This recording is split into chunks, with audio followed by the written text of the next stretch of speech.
پروردگار ہے اور ہم کو ہمارے اعمال کا بدلہ ملے گا اور تم کو تمہارے اعمال کا، اور ہم خاص اسی کی عبادت کرنے والے ہیں۔ اے یہود و نصارا، کیا تم اس بات کے قائل ہو کہ ابراہیم اور اسماعیل اور اسحاق اور یعقوب اور ان کی اولاد یہودی یا عیسائی تھے؟ اے پیغمبر، ان سے کہو کہ بھلا تم زیادہ جانتے ہو یا اللہ؟ اور اس سے بڑھ کر ظالم کون جو اللہ کی شہادت کو جو اس کے پاس کتاب میں موجود ہے چھپائے؟ اور جو کچھ تم لوگ کر رہے ہو اللہ اس سے غافل نہیں۔ یہ انبیاء کی جماعت گزر چکی، ان کو وہ ملے گا جو انہوں نے کیا اور تم کو وہ جو تم نے کیا، اور جو عمل وہ کرتے تھے ان کی پرسش تم سے نہیں ہوگی۔ احمق لوگ کہیں گے کہ مسلمان جس قبلے پر پہلے سے چلے آتے تھے اب اس سے کیوں منہ پھیر بیٹھے؟ تم کہہ دو کہ مشرق اور مغرب سب اللہ ہی کا ہے، وہ جس کو چاہتا ہے سیدھے رستے پر چلاتا ہے، اور اسی طرح ہم نے تم کو امت معتدل بنایا ہے تاکہ تم لوگوں پر گواہ بنو اور پیغمبر آخر الزمان صلی اللہ علیہ وآلہ وسلم تم پر گواہ بنے۔ اور جس قبلے پر تم پہلے تھے اس کو ہم نے اس لیے مقرر کیا تھا کہ معلوم کریں کہ کون ہمارے پیغمبر کا تابع رہتا ہے اور کون الٹے پاؤں پھر جاتا ہے۔ اور یہ بات یعنی تحویل قبلہ لوگوں کو گراں معلوم ہوئی، مگر جن کو اللہ نے ہدایت بخشی ہے وہ اسے گراں نہیں سمجھتے، اور اللہ ایسا نہیں کہ تمہارے ایمان کو یوں ہی ضائع کر دے۔ اللہ تو لوگوں پر بڑا مہربان ہے، صاحب رحمت ہے۔ اے پیغمبر صلی اللہ علیہ وآلہ وسلم، ہم تمہارا آسمان کی طرف منہ اٹھانا دیکھ رہے ہیں، سو ہم تم کو اسی قبلے کی طرف جس کو تم پسند کرتے ہو منہ کرنے کا حکم دیں گے۔ تو اپنا منہ مسجد حرام یعنی خانہ کعبہ کی طرف پھیر لو، اور تم لوگ جہاں ہوا کرو نماز پڑھنے کے وقت اسی مسجد کی طرف منہ کر لیا کرو۔ اور جن لوگوں کو کتاب دی گئی ہے وہ خوب جانتے ہیں کہ یہ نیا قبلہ ان کے پروردگار کی طرف سے حق ہے، اور جو کام یہ لوگ کرتے ہیں اللہ ان سے بے خبر نہیں۔ اور اگر تم ان اہل کتاب کے پاس تمام نشانیاں بھی لے کر آؤ تو بھی یہ تمہارے قبلے کی پیروی نہ کریں، اور تم بھی ان کے قبلے کی پیروی کرنے والے نہیں ہو، اور ان میں سے بھی بعض کے قبلے کے پیرو نہیں۔ اور اگر تم باوجود اس کے کہ تمہارے پاس علم یعنی اللہ کا حکم آ چکا ہے ان کی خواہشوں کے پیچھے چلو گے تو ظالموں میں ہو جاؤ گے۔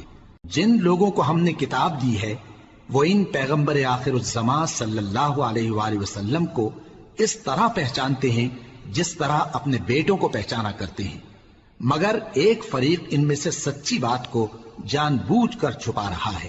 اے پیغمبر صلی اللہ علیہ وآلہ وسلم، یہ نیا قبلہ تمہارے پروردگار کی طرف سے حق ہے، تو تم ہرگز شک کرنے والوں میں نہ ہونا، اور ہر ایک شخص کے لیے ایک سمت مقرر ہے جدھر وہ عبادت کے وقت منہ کیا کرتا ہے، تو تم نیکیوں میں سبقت حاصل کرو۔ تم جہاں ہوگے اللہ تم سب کو جمع کرے گا، بے شک اللہ ہر چیز پر قادر ہے۔ اور تم جہاں سے نکلو نماز میں اپنا منہ مسجد حرام کی طرف کر لیا کرو، بے شبہ یہ تمہارے پروردگار کی طرف سے حق ہے، اور تم لوگ جو کچھ کرتے ہو اللہ اس سے بے خبر نہیں۔ اور تم جہاں سے نکلو مسجد حرام کی طرف منہ کر کے نماز پڑھا کرو، اور مسلمانوں تم جہاں ہوا کرو اسی مسجد کی طرف رخ کیا کرو۔ یہ تاکید اس لیے کی گئی ہے کہ لوگ تم کو کسی طرح کا الزام نہ دے سکیں، مگر ان میں سے جو ظالم ہیں وہ الزام دیں تو دیں، سو ان سے مت ڈرنا اور مجھی سے ڈرتے رہنا، اور یہ بھی مقصود ہے کہ میں تم کو اپنی تمام نعمتیں بخشوں، اور یہ بھی کہ تم راہ راست پر چلو۔ جس طرح من جملہ اور نعمتوں کے ہم نے تمہیں میں سے ایک رسول بھیجے ہیں جو تم کو ہماری آیتیں پڑھ پڑھ کر سناتے اور تمہیں پاک بناتے، اور کتاب یعنی قرآن اور دانائی سکھاتے ہیں، اور ایسی باتیں بتاتے ہیں جو تم پہلے نہیں جانتے تھے، سو تم مجھے یاد کیا کرو، میں تمہیں یاد کیا کروں گا، اور میرا احسان مانتے رہنا اور میری ناشکری نہ کرنا۔ اے ایمان والو، صبر اور نماز سے مدد لیا کرو، بے شک اللہ صبر کرنے والوں کے ساتھ ہے۔ اور جو لوگ اللہ کی راہ میں مارے جائیں ان کی نسبت یہ نہ کہنا کہ وہ مرے ہوئے ہیں، وہ مردہ نہیں بلکہ زندہ ہیں، لیکن تم کو شعور نہیں۔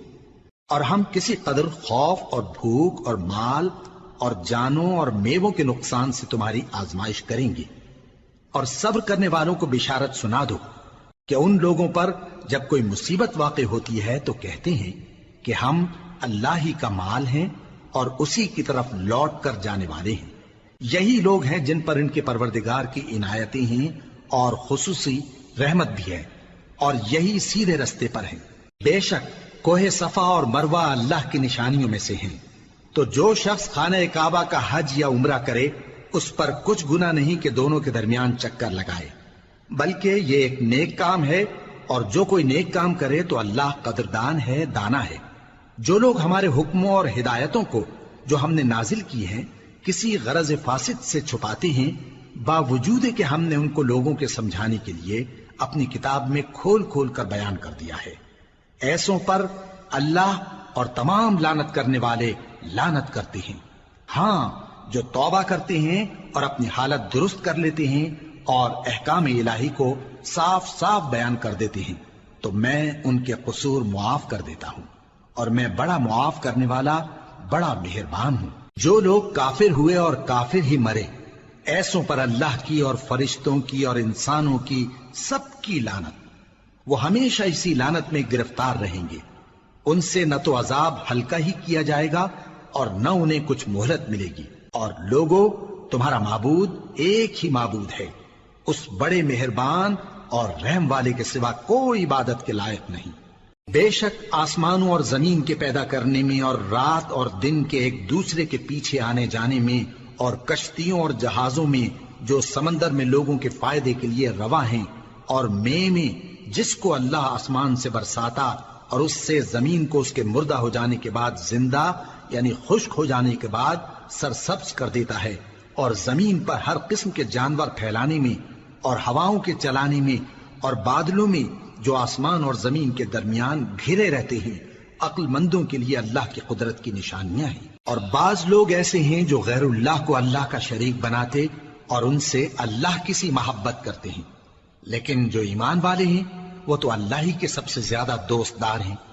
اور اے کاش ظالم لوگ جو بات عذاب کے وقت دیکھیں گے اب دیکھ لیتے کہ سب طرح کی طاقت اللہ ہی کو ہے، اور یہ کہ اللہ سخت عذاب کرنے والا ہے۔ اس دن کفر کے پیشوا اپنے پیروں سے بیزاری ظاہر کریں گے اور دونوں عذاب الہی دیکھ لیں گے اور ان کے آپس کے تعلقات منقطع ہو جائیں گے۔ یہ حال دیکھ کر پیروی کرنے والے حسرت سے کہیں گے کہ اے کاش ہمیں پھر دنیا میں جانا نصیب ہو، تاکہ جس طرح یہ ہم سے بیزار ہو رہے ہیں اسی طرح ہم بھی ان سے بیزار ہوں۔ اس طرح اللہ ان کے اعمال حسرت بنا کر دکھائے گا اور وہ دوزخ سے نکل نہیں سکیں گے۔ لوگوں، جو چیزیں زمین میں حلال طیب ہیں وہ کھاؤ، اور شیطان کے قدموں پر نہ چلو، وہ تمہارا کھلا دشمن ہے۔ وہ تو تم کو برائی اور بے حیائی ہی کے کام کرنے کو کہتا ہے، اور یہ بھی کہ اللہ کی نسبت ایسی باتیں کہو جن کا تمہیں کچھ بھی علم نہیں۔ اور جب ان لوگوں سے کہا جاتا ہے کہ جو کتاب اللہ نے نازل فرمائی ہے اس کی پیروی کرو، تو کہتے ہیں نہیں، بلکہ ہم تو اسی چیز کی پیروی کریں گے جس پر ہم نے اپنے باپ دادا کو پایا۔ بھلا اگرچہ ان کے باپ دادا نہ کچھ سمجھتے ہوں اور نہ سیدھے رستے پر ہوں، تب بھی وہ انہی کی تقلید کیے جائیں گے۔ جو لوگ کافر ہیں ان کی مثال اس شخص کی سی ہے جو کسی ایسی چیز کو آواز دے جو پکار اور آواز کے سوا کچھ سن نہ سکے۔ یہ بہرے ہیں، گونگے ہیں، اندھے ہیں کہ کچھ سمجھ ہی نہیں سکتے۔ اے اہل ایمان، جو پاکیزہ چیزیں ہم نے تم کو عطا فرمائی ہیں ان کو کھاؤ، اور اگر اللہ ہی کے بندے ہو تو اس کی نعمتوں کا شکر بھی ادا کرو۔ اس نے تو تم پر بس مرا ہوا جانور اور لہو اور سور کا گوشت اور جس چیز پر اللہ کے سوا کسی اور کا نام پکارا جائے حرام کر دیا ہے۔ ہاں، جو مجبور ہو جائے بشرطے کہ اللہ کی نافرمانی نہ کرے اور حد ضرورت سے باہر نہ نکل جائے، اس پر کچھ گناہ نہیں۔ بے شک اللہ بخشنے والا ہے، رحم کرنے والا ہے۔ جو لوگ اللہ کی کتاب سے ان آیتوں اور ہدایتوں کو جو اس نے نازل فرمائی ہیں چھپاتے اور ان کے بدلے تھوڑی سی قیمت یعنی دنیاوی منفعت حاصل کرتے ہیں، وہ اپنے پیٹوں میں محض آگ بھرتے ہیں۔ ایسے لوگوں سے اللہ قیامت کے دن نہ کلام کرے گا اور نہ ان کو گناہوں سے پاک کرے گا، اور ان کے لیے دکھ دینے والا عذاب ہے۔ یہ وہ لوگ ہیں جنہوں نے ہدایت چھوڑ کر گمراہی اور بخشش چھوڑ کر عذاب خرید لیا. یہ آتش جہنم کی کیسی برداشت کرنے والے ہیں. یہ اس لیے کہ اللہ نے کتاب سچائی کے ساتھ نازل فرمائی، اور جن لوگوں نے اس کتاب میں اختلاف کیا وہ ضد میں آ کر نیکی سے دور ہو گئے ہیں. نیکی یہی نہیں کہ تم مشرق و مغرب کو قبلہ سمجھ کر ان کی طرف منہ کر لو، بلکہ نیکی یہ ہے کہ لوگ اللہ پر اور روز آخر پر اور فرشتوں پر اور اللہ کی کتاب پر اور پیغمبروں پر ایمان لائیں، اور مال باوجود عزیز رکھنے کے رشتہ داروں اور یتیموں اور محتاجوں اور مسافروں اور مانگنے والوں کو دیں، اور گردنوں کے چھڑانے میں خرچ کریں، اور نماز پڑھیں اور زکوٰۃ دیں، اور جب عہد کر لیں تو اس کو پورا کریں، اور سختی اور تکلیف میں اور جنگ کے وقت ثابت قدم رہیں. یہی لوگ ہیں جو ایمان میں سچے ہیں، اور یہی ہیں جو اللہ سے ڈرنے والے ہیں. مومنوں، تم کو مقتولوں کے بارے میں قصاص یعنی خون کے بدلے خون کا حکم دیا جاتا ہے، اس طرح پر کہ آزاد کے بدلے آزاد مارا جائے، اور غلام کے بدلے غلام، اور عورت کے بدلے عورت. اور اگر قاتل کو اس کے مقتول بھائی کے قصاص میں سے کچھ معاف کر دیا جائے تو وارث مقتول کو پسندیدہ طریق سے قرارداد کی پیروی یعنی مطالبہ خون بہا کرنا اور قاتل کو خوشخوئی کے ساتھ ادا کرنا چاہیے. یہ تمہارے پروردگار کی طرف سے تمہارے لیے آسانی اور مہربانی ہے. اب جو اس کے بعد زیادتی کرے اس کے لیے دکھ کا عذاب ہے. اور اے اہل عقل، حکم قصاص میں تمہاری زندگانی ہے کہ تم قتل و خونریزی سے بچو. تم پر فرض کیا جاتا ہے کہ جب تم میں سے کسی کو موت کا وقت آ جائے تو اگر وہ کچھ مال چھوڑ جانے والا ہو تو ماں باپ اور رشتہ داروں کے لیے دستور کے مطابق وصیت کر جائے. اللہ سے ڈرنے والوں پر یہ ایک حق ہے. پھر جو شخص وصیت کو سننے کے بعد اس کو بدل ڈالے تو اس کے بدلنے کا گناہ انہی لوگوں پر ہے جو اس کو بدلیں، اور بے شک اللہ سنتا جانتا ہے. اب اگر کسی کو وصیت کرنے والے کی طرف سے کسی وارث کی طرفداری یا حق تلفی کا اندیشہ ہو تو اگر وہ وصیت کو بدل کر وارثوں میں صلح کرا دے تو اس پر کچھ گناہ نہیں. بے شک اللہ بخشنے والا ہے، رحم والا ہے.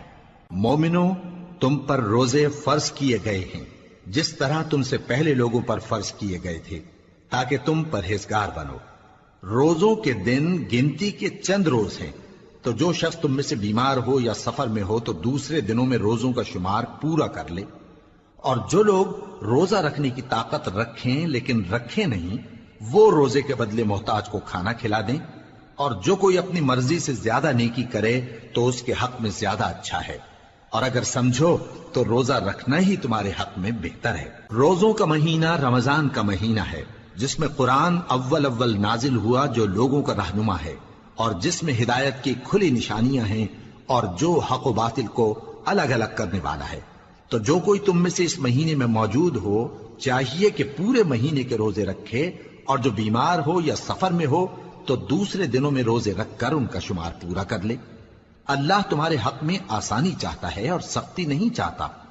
اور یہ آسانی کا حکم اس لیے دیا گیا ہے کہ تم روزوں کا شمار پورا کر لو، اور اس احسان کے بدلے کہ اللہ نے تم کو ہدایت بخشی ہے تم اس کو بزرگی سے یاد کرو اور اس کا شکر کرو. اور اے پیغمبر، جب تم سے میرے بندے میرے بارے میں دریافت کریں تو انہیں معلوم ہو کہ میں تو تمہارے پاس ہی ہوں. جب کوئی پکارنے والا مجھے پکارتا ہے تو میں اس کی دعا قبول کرتا ہوں. تو ان کو چاہیے کہ میرے حکموں کو مانیں اور مجھ پر ایمان رکھیں تاکہ نیک رستہ پائیں. روزوں کی راتوں میں تمہارے لیے اپنی عورتوں کے پاس جانا جائز کر دیا گیا ہے. وہ تمہاری پوشاک ہیں اور تم ان کی پوشاک ہو.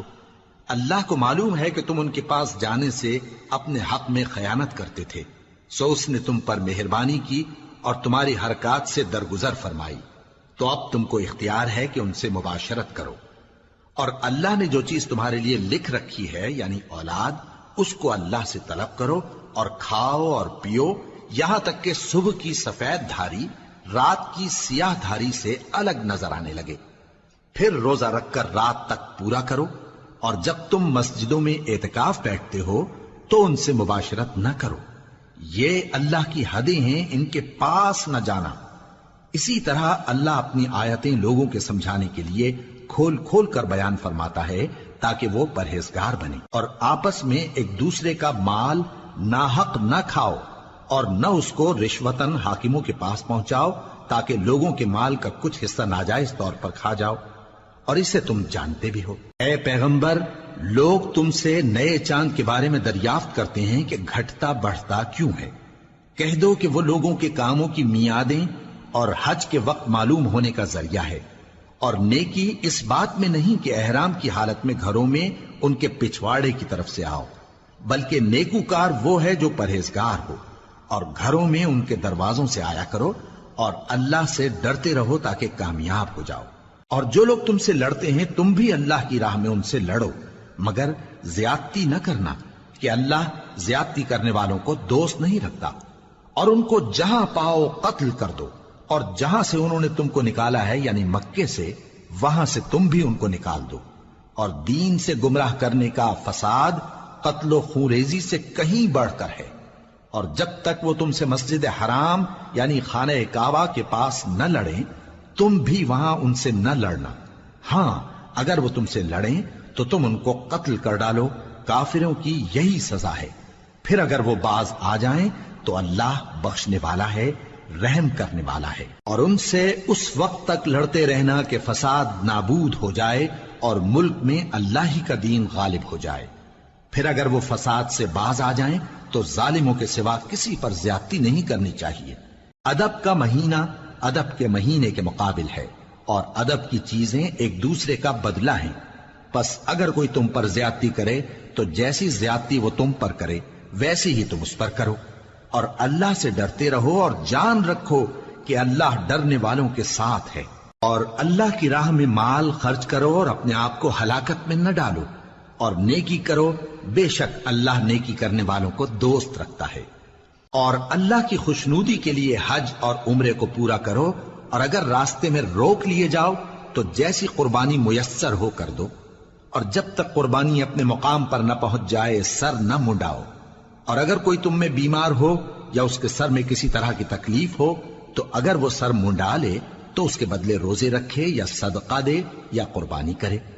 پھر جب تکلیف دور ہو کر تم مطمئن ہو جاؤ تو جو تم میں حج کے وقت تک عمرے سے فائدہ اٹھانا چاہے وہ جیسی قربانی میسر ہو کرے، اور جس کو قربانی نہ ملے وہ 3 روزے ایام حج میں رکھے اور 7 جب واپس ہو، یہ پورے 10 ہوئے۔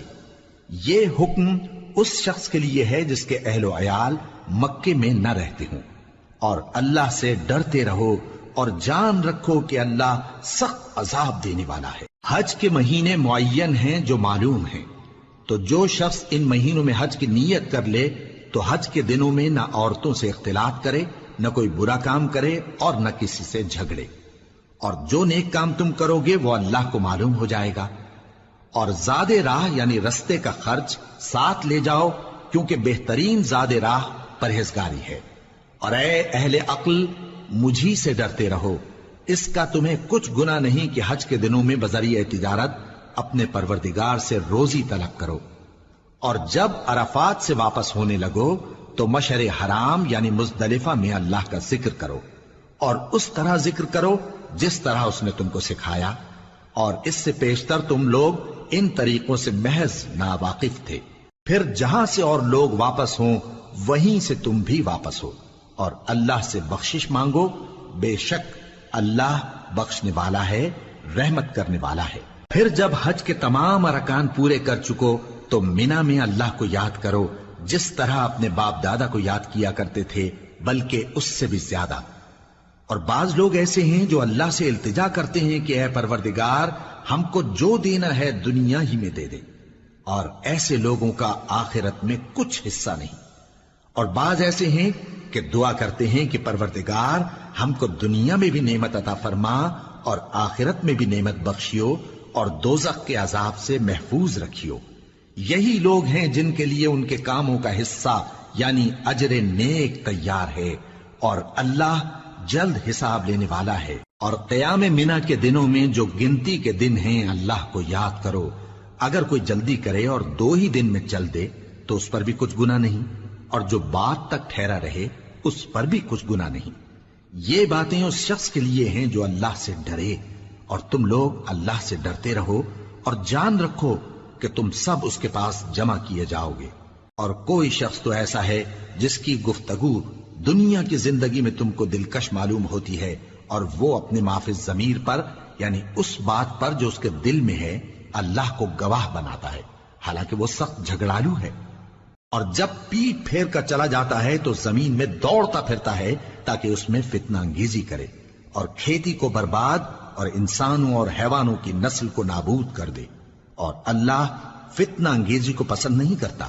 اور جب اس سے کہا جاتا ہے کہ اللہ سے خوف کر تو غرور اس کو گناہ میں پھنسا دیتا ہے، سو اس کو جہنم کافی ہے اور وہ بہت برا ٹھکانہ ہے۔ اور کوئی شخص ایسا ہے کہ اللہ کی خوشنودی حاصل کرنے کے لیے اپنی جان بیچ ڈالتا ہے، اور اللہ بندوں پر بہت مہربان ہے۔ مومنو، اسلام میں پورے پورے داخل ہو جاؤ اور شیطان کے پیچھے نہ چلو، وہ تو تمہارا کھلا دشمن ہے۔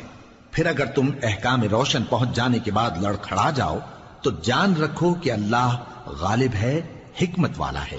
کیا یہ لوگ اسی بات کے منتظر ہیں کہ ان پر اللہ کا عذاب بادل کے سائبانوں میں نازل ہو اور فرشتے بھی اتر آئیں اور کام تمام کر دیا جائے؟ اور سب کاموں کا رجوع اللہ ہی کی طرف ہے۔ اے پیغمبر، بنی اسرائیل سے پوچھو کہ ہم نے ان کو کتنی کھلی نشانیاں دیں، اور جو شخص اللہ کی نعمت کو اپنے پاس آنے کے بعد بدل دے تو اللہ سخت عذاب کرنے والا ہے۔ اور جو کافر ہیں ان کے لیے دنیا کی زندگی خوشنما کر دی گئی ہے، اور وہ مومنوں سے تمسخر کرتی ہیں، لیکن جو پرہیزگار ہیں وہ قیامت کے دن ان سے اوپر ہوں گے۔ اور اللہ جس کو چاہتا ہے بے حساب رزق دیتا ہے۔ پہلے تو سب لوگوں کا ایک ہی مذہب تھا، لیکن وہ آپس میں اختلاف کرنے لگے تو اللہ نے ان کی طرف بشارت دینے والے اور ڈر سنانے والے پیغمبر بھیجے، اور ان پر سچائی کے ساتھ کتابیں نازل کیں تاکہ جن امور میں لوگ اختلاف کرتے تھے ان کا ان میں فیصلہ کر دے۔ اور اس میں اختلاف بھی انہی لوگوں نے کیا جن کو کتاب دی گئی تھی، باوجود کہ ان کے پاس کھلے ہوئے احکام آ چکے تھے، اور یہ اختلاف انہوں نے صرف آپس کی ضد سے کیا۔ تو جس امر حق میں وہ اختلاف کرتے تھے اللہ نے اپنی مہربانی سے مومنوں کو اس کی راہ دکھا دی، اور اللہ جس کو چاہتا ہے سیدھا رستہ دکھا دیتا ہے۔ کیا تم یہ خیال کرتے ہو کہ یوں ہی بہشت میں داخل ہو جاؤ گے، اور ابھی تم کو پہلے لوگوں کی سی مشکلیں تو پیش آئی ہی نہیں؟ ان کو بڑی بڑی سختیاں اور تکلیفیں پہنچیں اور وہ صعوبتوں میں ہلا ہلا دیے گئے، یہاں تک کہ پیغمبر اور مومن لوگ جو ان کے ساتھ تھے سب پکار اٹھے کہ کب اللہ کی مدد آئے گی۔ دیکھو اللہ کی مدد ان قریب آیا چاہتی ہے۔ اے نبی، لوگ تم سے پوچھتے ہیں کہ اللہ کی راہ میں کس طرح کا مال خرچ کریں۔ کہہ دو کہ جو چاہو خرچ کرو، لیکن جو مال خرچ کرنا چاہو وہ درجہ بدرجہ اہل استحقاق یعنی ماں باپ کو اور قریب کے رشتہ داروں کو اور یتیموں کو اور محتاجوں کو اور مسافروں کو سب کو دو، اور جو بھلائی تم کرو گے اللہ اس کو جانتا ہے۔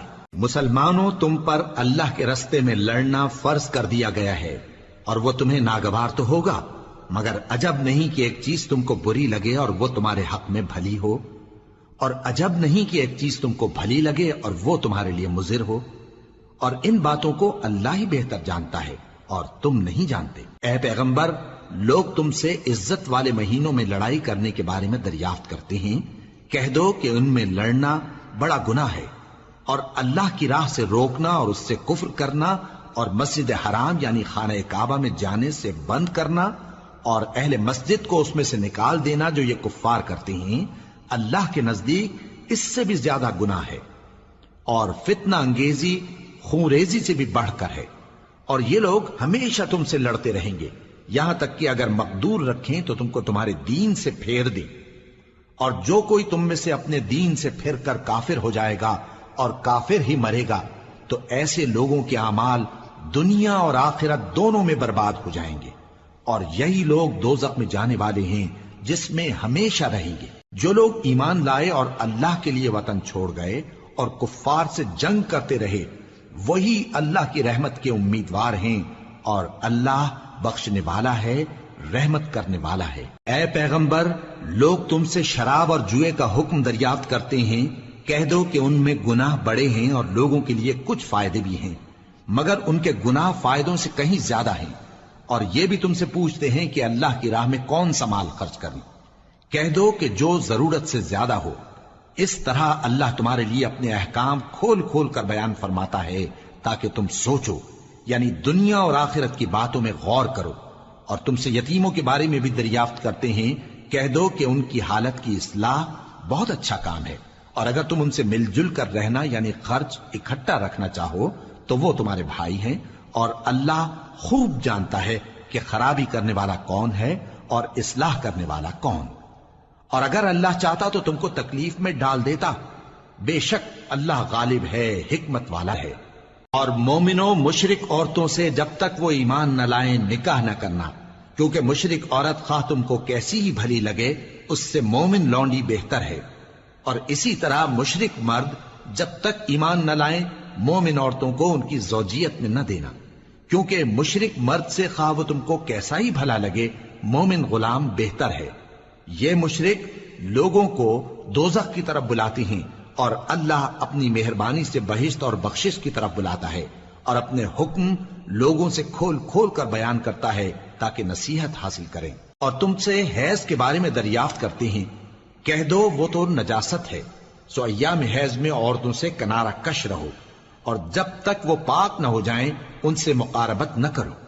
ہاں، جب وہ پاک ہو جائیں تو جس طریق سے اللہ نے تمہیں ارشاد فرمایا ہے ان کے پاس جاؤ، کچھ شک نہیں کہ اللہ توبہ کرنے والوں اور پاک صاف رہنے والوں کو دوست رکھتا ہے۔ تمہاری عورتیں تمہاری کھیتی ہیں، تو اپنی کھیتی میں جس طرح چاہو جاؤ، اور اپنے لیے نیک عمل آگے بھیجو، اور اللہ سے ڈرتے رہو، اور جان رکھو کہ ایک دن تمہیں اس کے روبرو حاضر ہونا ہے۔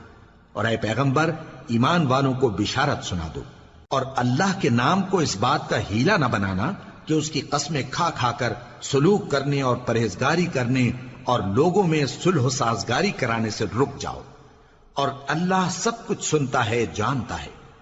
اللہ تمہاری لغو قسموں پر تم سے مواخذہ نہیں کرے گا، لیکن جو قسمیں تم قصد دلی سے کھاؤ گے ان پر مواخذہ کرے گا، اور اللہ بخشنے والا ہے، بردبار ہے۔ جو لوگ اپنی عورتوں کے پاس جانے کی قسم کھا لیں ان کو 4 مہینے تک انتظار کرنا چاہیے۔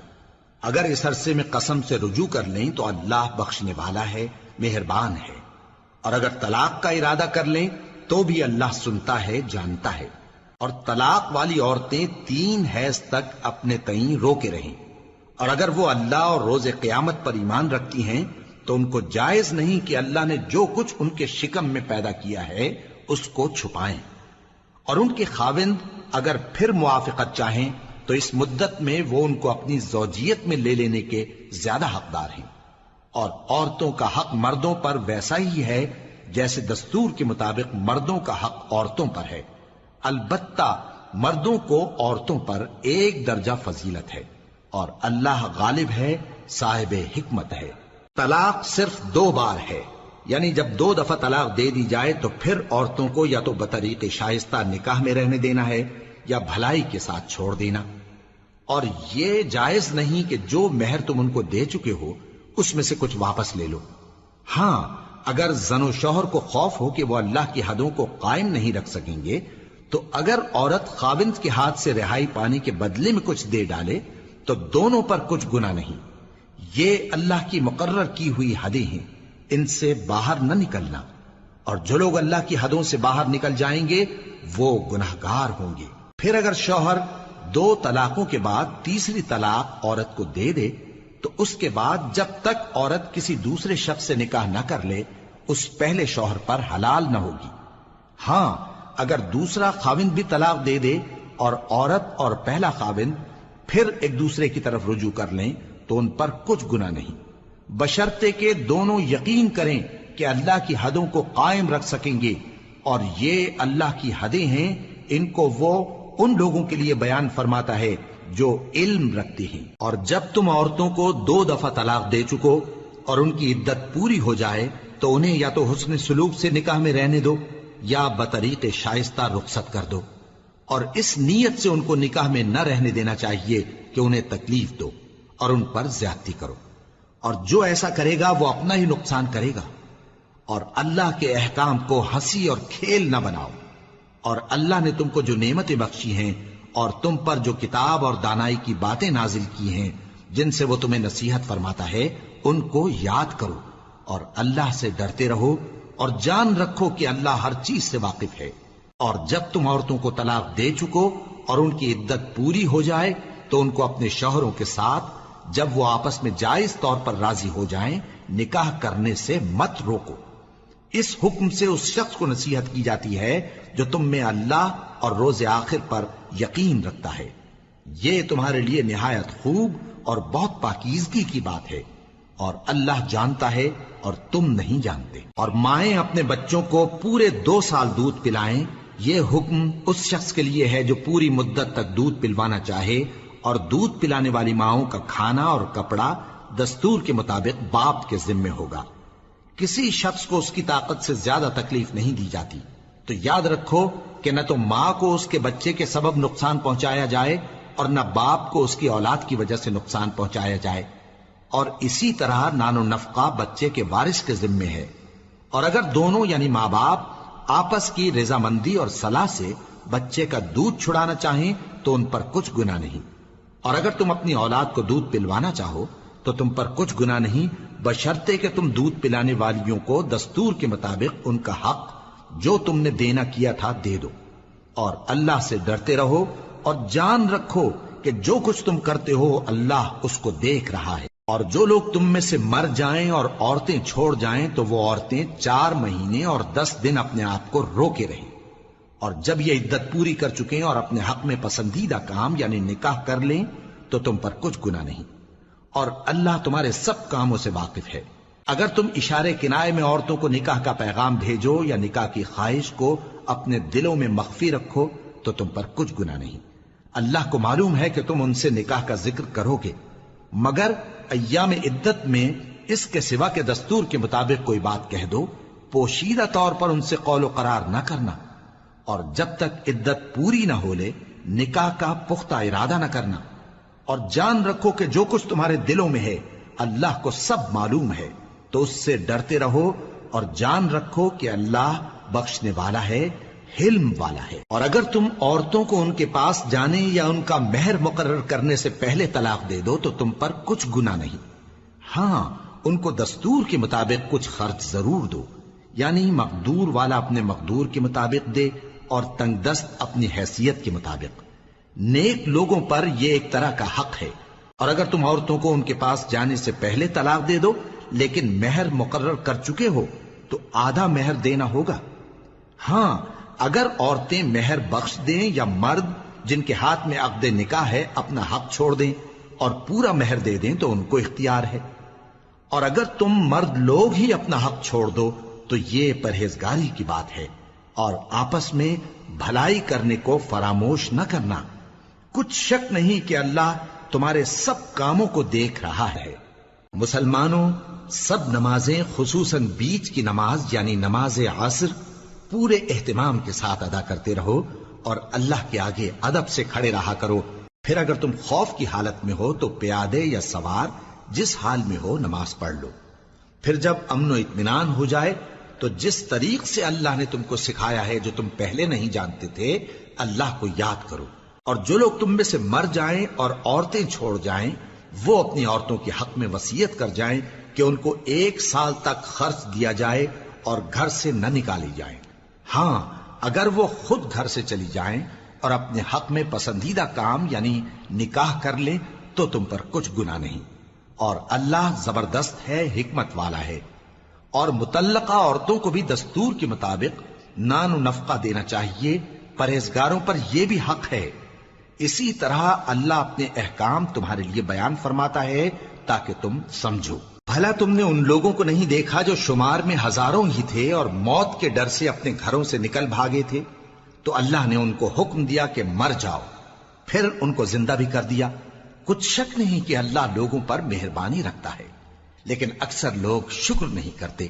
اور مسلمانوں، اللہ کی راہ میں جہاد کرو اور جان رکھو کہ اللہ سب کچھ سنتا ہے، سب کچھ جانتا ہے۔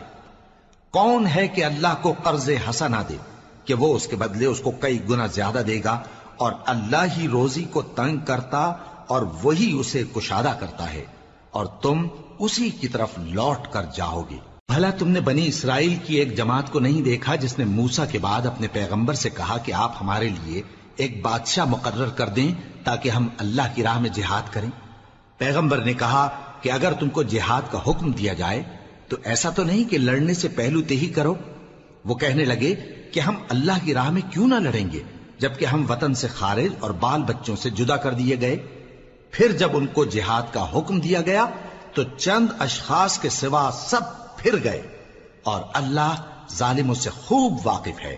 اور پیغمبر نے ان سے یہ بھی کہا کہ اللہ نے تم پر طالوت کو بادشاہ مقرر فرمایا ہے۔ وہ بولے کہ اسے ہم پر بادشاہی کا حق کیوں کر ہو سکتا ہے؟ اس سے بڑھ کر بادشاہی کے مستحق تو ہم ہیں، اور اس کے پاس تو بہت سی دولت بھی نہیں۔ پیغمبر نے کہا کہ اللہ نے اس کو تم پر فضیلت دی ہے اور بادشاہی کے لیے منتخب فرمایا ہے۔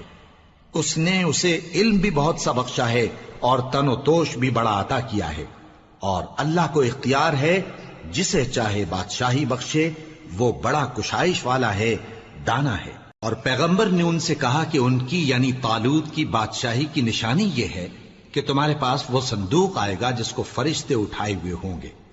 اس میں تمہارے پروردگار کی طرف سے تسلی بخشنے والی چیز ہوگی، اور کچھ اور چیزیں بھی ہوں گی جو موسیٰ اور ہارون چھوڑ گئے تھے۔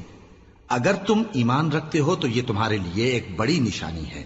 غرض جب طالوت فوجیں لے کر روانہ ہوا تو اس نے ان سے کہا کہ اللہ ایک نہر سے تمہاری آزمائش کرنے والا ہے، جو شخص اس میں سے پانی پی لے گا اس کی نسبت تصور کیا جائے گا کہ وہ میرا نہیں، اور جو نہ پیے گا وہ سمجھا جائے گا کہ میرا ہے۔ ہاں اگر کوئی ہاتھ سے چلو بھر پانی لے لے تو خیر۔ جب وہ لوگ نہر پر پہنچے تو چند آدمیوں کے سوا سب نے پانی پی لیا۔ پھر جب طالوت اور مومن لوگ جو اس کے ساتھ تھے نہر کے پار ہو گئے تو کہنے لگے کہ آج ہم میں جالوت اور اس کے لشکر سے مقابلہ کرنے کی طاقت نہیں۔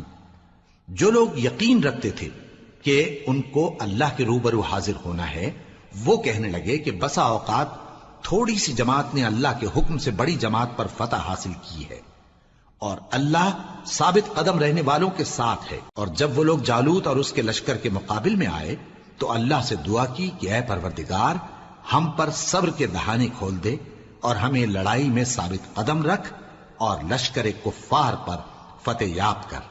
تو طالوت کی فوج نے اللہ کے حکم سے ان کو شکست دے دی، اور داؤد نے جالوت کو قتل کر ڈالا، اور اللہ نے ان کو بادشاہی اور دانائی بخشی اور جو کچھ چاہا سکھایا۔